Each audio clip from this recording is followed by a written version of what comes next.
بسم اللہ الرحمن الرحیم۔ السلام علیکم معزز سامعین و ناظرین۔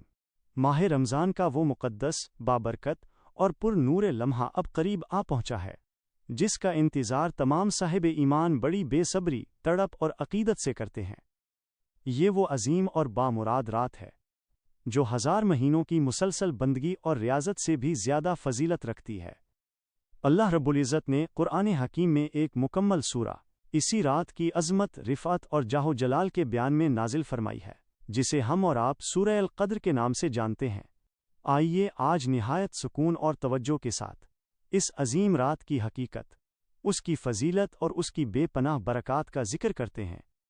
باری تعالیٰ کا ارشاد گرامی ہے کہ ہم نے اس قرآن کو شب قدر میں نازل فرمایا۔ سبحان اللہ! یہ وہ مبارک رات ہے جب لوح محفوظ سے کلام الہی کو یک بارگی آسمان دنیا پر اتارا گیا۔ اللہ سبحانہ و تعالیٰ نے خود کلام فرمایا کہ آپ کو کیا معلوم کہ شب قدر کی اصل قدر و منزلت کیا ہے، اور پھر خود ہی جواب مرحمت فرمایا کہ شب قدر 1000 مہینوں سے بہتر ہے۔ ذرا ٹھہر کر غور فرمائیے، 1000 مہینوں کا یہ طویل عرصہ شمسی حساب سے تقریباً 83 سال اور 4 ماہ بنتا ہے، یعنی ایک مکمل انسانی زندگی کے برابر۔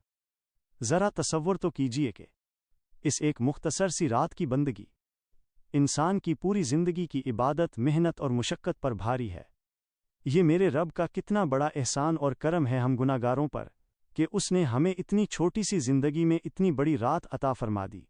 اس شب مبارک کی سب سے بڑی علامت اور پہچان یہ ہے کہ اس میں روح الامین حضرت جبرائیل علیہ السلام اور ان کے ساتھ فرشتوں کی بے شمار جماعتیں اللہ کے خاص حکم سے زمین پر تشریف لاتی ہیں۔ فرشتے زمین کے چپے چپے پر پھیل جاتے ہیں، وہ ہر اس بستی، ہر اس گلی اور ہر اس خوش نصیب بندے کے پاس سے گزرتے ہیں جو یا دل لذہی میں محو ہو، جو اپنے رب کے سامنے سجدہ ریز ہو کر آنسو بہا رہا ہو۔ یہ نورانی اور روحانی سلسلہ شام سے شروع ہو کر طلوع فجر تک جاری رہتا ہے، اور کائنات کا ہر گوشہ امن، سلامتی اور رب کی خاص رحمت کے حصار میں رہتا ہے۔ میرے عزیزو، یہ رات صرف جاگنے کی نہیں ہے، بلکہ اپنے سوئے ہوئے نصیب جگانے کی رات ہے۔ یہ رات اپنے گناہوں کا بوجھ اتارنے اور اپنی تقدیروں کو بدلنے کی رات ہے۔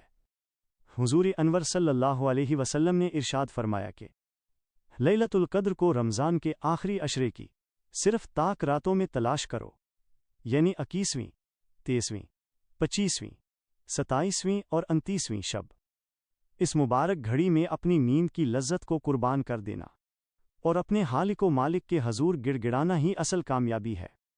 جب ام المومنین حضرت عائشہ صدیقہ رضی اللہ عنہا نے دریافت فرمایا کہ یا رسول اللہ، اگر مجھے یہ رات نصیب ہو جائے تو میں اپنے رب سے کیا التجا کروں، کیا التماس کروں، تو آپ صلی اللہ علیہ وسلم نے یہ نہایت جامع اور پر اثر دعا سکھائی: اللہم انکا عفو تحب العفو فاعف عنی، یعنی اے اللہ، بے شک تو معاف فرمانے والا ہے اور معافی کو ہی پسند کرتا ہے، پس کرم فرما اور مجھے معاف فرما دے۔